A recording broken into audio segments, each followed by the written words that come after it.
علم یرشدون، تاکہ ان کی بہترین رہنمائی ہو سکے، صحیح رہنمائی ہو سکے۔ اب یہاں پر یہ وَإِذَا سَأَلَكَ عِبَادِي عَنِّي فَإِنِّي قَرِيبٌ، ایک اعرابی نے حضور اکرم صلی اللہ علیہ وسلم سے سوال کیا تھا کہ ہمارا رب قریب، کیا وہ ہمارے قریب ہے؟ فنناجی، کہ ہم اس سے سرگوشیاں کریں، ابعید ام بعید، یا دور ہے؟ فننادی، کہ ہم ان کو پکاریں، آواز کے ساتھ پکاریں۔ حضور اکرم صلی اللہ علیہ وسلم نے کچھ جواب نہیں دیا، یہ آیت اتری کہ تمہارا رب تمہارے قریب ہے۔ اور پھر اس اعرابی نے دوسرا سوال پوچھا کہ کتنا قریب، دوسرا سوال پوچھا کہ کتنا قریب ہے، تو حضور اکرم صلی اللہ علیہ وسلم کے پھر دوسری آیت اتری سورہ قاف کے اندر ہے کہ تمہارا رب تمہاری یہ شہرگ، رگ جان جو ہے جس کے اندر ساری جان کا دار و مدار ہوتا ہے، جس رگ کے اندر چھوٹی سی رگ ہے، فرمایا اس رگ سے بھی زیادہ وہ تمہارے قریب ہے، اس رگ سے بھی وہ تمہارے قریب ہے۔ جب تم اس کو پکارتے ہو وہ تمہاری پکار کو سنتا ہے، اس پکار کو سنتا ہے اور تمہاری دعاؤں کو قبول کرتا ہے۔ تمہاری تکلیف کو، تمہارے غموں کو، تمہاری مصیبتوں کو دور کرنے والی ذات صرف اللہ تعالیٰ کی ہے۔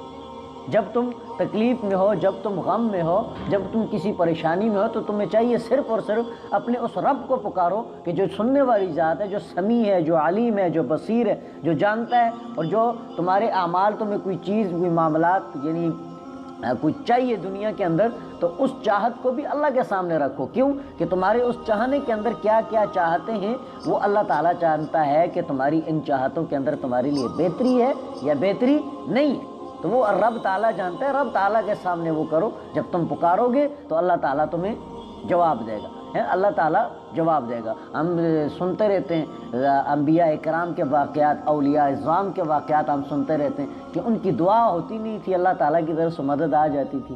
ہم جو ہے ہم نے کیا بولتے ہیں مسجد کی چادریں وغیرہ دریاں بھی گھس لی، سب کچھ کر لیا، اللہ ہماری نہیں سنتا۔ وجہ کیا ہے؟ وجہ یہ ہے کہ ہماری دعاؤں میں وہ تاثیر نہیں۔ حجاج ابن یوسف کا ایک واقعہ ہے کہ وہ کعبے کے ارد گرد چکر لگا رہا تھا، وہاں ایک بندے کو دیکھا کہ وہ جو پیسے مانگ رہا تھا یا غالباً اندھا تھا، آنکھیں مانگ رہا تھا کہ اے اللہ مجھے آنکھیں دے دے، مجھے آنکھیں۔ دو قسم کے واقعات ہیں، ایک جگہ پر پیسوں کا وہ ذکر آتا ہے، ایک جگہ پر اس طرح کا واقعات ہے، لیکن بنیادی پھر واقعہ جو اختلاف ہوتا ہے وہ آگے بیان کرنے والوں کی وجہ سے اختلاف ہو جاتا ہے، لیکن بنیادی واقعہ یہی ہے کہ وہ دعا مانگ رہا تھا، لیکن ایسے مانگ رہا تھا اے اللہ مجھے یہ دے، اللہ مجھے دے، اے اللہ مجھے دے۔ حجاج ابن یوسف نے طواف کر رہا تھا، وہ آیا، اس نے کہا، بولا یہ جو تو مانگ رہے یہ تجھے عطا ہوا؟ بولا نہیں۔ بولا میں چکر لگا کے واپس آ رہا ہوں، اگر تجھے اب میں واپس آتے ہوئے تجھے یہ عطا نہ ہوا میں تیری گردن اڑا دوں گا، میں تیری گردن اڑا دوں گا۔ اب اس کی جان پر بنی اور اس نے دل سے رب کو پکارا، اب تو جان پر بن گئی تھی، اب اگر نہیں ملا تو جان جائے گی، تو اس نے دل سے گڑ گڑا کر رب تعالیٰ سے مانگا، تو رب تعالیٰ نے اس کو، تو تھوڑی ایسے ہی بیٹھا ہوا تھا، تو جو پیسے والی روایت ہے، تو ایک بندہ آیا، پیسے کی بوری تھی، بھرا ہوا تھا، بھرا اس وقت دور کے اندر تو درائم بدنار لوہے وغیرہ کے ہوتے تھے، سونے چاندی کے، اس کے پاس رکھی اور جانے لگا۔ بولا کدھر جا رہا ہے؟ بولا یہ صدقہ ہے غریبوں کے لیے۔ بولے آپ غریب لگ رہے ہو، شکل سے لگ رہے ہو، حلیے سے لگ رہے ہو۔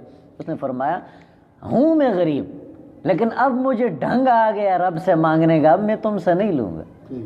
ہاں جی، اتنے میں وہ حجاج ابن یوسف آیا اور اس نے بھی یہ کہا کہ پہلے تو صرف زبان سے ورد کر رہا تھا، پھر جب میں نے دھمکی دی جان کی تو تیرے دل سے آہ نکلی، تو دل سے نکلی ہوئی بات اللہ تعالیٰ کبھی رد نہیں کرتے، کبھی رد نہیں کرتے۔ اور اسی طرح وہ اندھے کے بارے میں کہ جب وہ اس کی آنکھیں بنائی اللہ تعالیٰ نے لوٹا دی، تو حجاج نے کہا کہ تو پہلے تو مانگ رہا تھا وہ صرف اور صرف ویسے ہی بس زبان سے کہہ رہا اللہ مجھے دے، اللہ مجھے دے، لیکن باقی جب تو نے مانگا رب تعالیٰ نے تجھے تیری آنکھیں واپس عطا کر دی۔ تو اس لیے ہمارے مانگنے کے اندر، ہمارے سوال کے اندر کوئی ایسی وجہ ہوتی ہے، کوئی ایسی رکاوٹ ہوتی ہے جس کی وجہ سے رب تعالیٰ کی طرف سے مدد نہیں آتی۔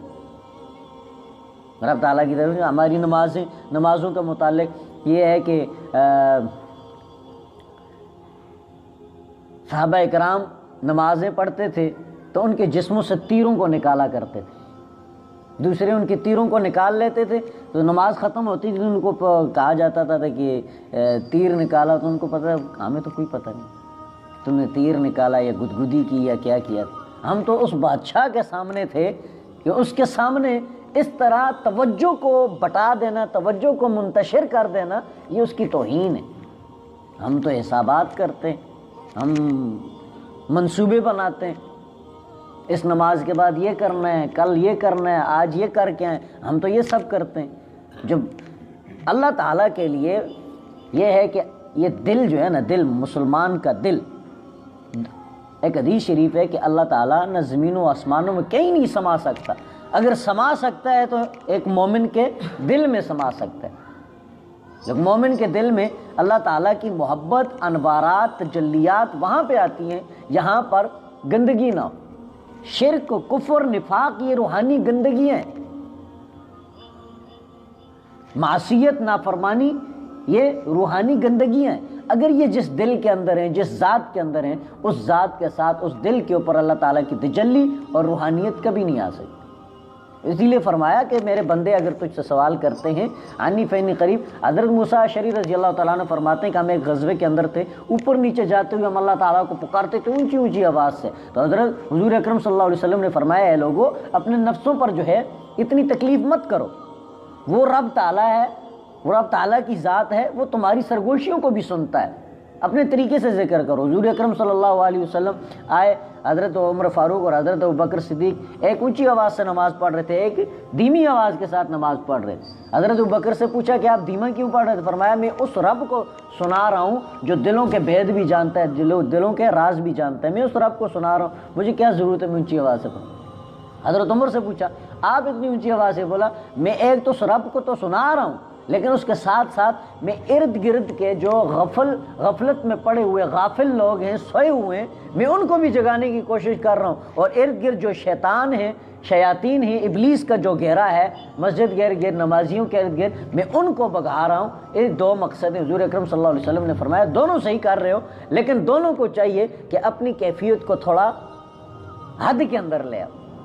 حضرت ابوبکر صدیق کو فرمایا آپ تھوڑا سا اونچا کر لو اپنی آواز کو، آپ تھوڑی سی اپنی آواز کو اونچی کر لو۔ حضرت عمر فاروق رضی اللہ تعالیٰ عنہ سے فرمایا آپ اپنی آواز کو تھوڑا سا نیچے کر لو۔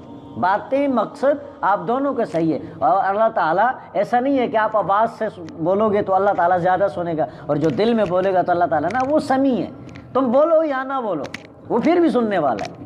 جیسے وہ غالب ہے اس کے مقابلے میں کوئی نہیں آ سکتا، اور جو آئے گا تو غالب کے مقابلے میں کون آ سکتا ہے؟ وہ غالب ہے، اس کی صفت ہے، بس وہ ہے غالب ہے، کسی سے وہ مغلوب نہیں ہو سکتا۔ اسی طریقے پر اللہ تعالیٰ سمیع ہے۔ ہمارے لیے تو سننے کے لیے صفت یہ ہے ہم بھی سمیع ہیں، لیکن ہمارے سننے کے لیے یہ ضروری ہے اگلے کا بولنا، اگلا بولے گا تو ہم سنیں گے، لیکن اللہ تعالیٰ کے لیے یہ نہیں ہے۔ اللہ تعالیٰ سمیع، اپنی ذات میں سمیع ہے، اس کی صفت ہے، اگلا بولے یا نہ بولے، کلام ہو یا نہ ہو، اللہ تعالیٰ کیا ہے؟ سمیع۔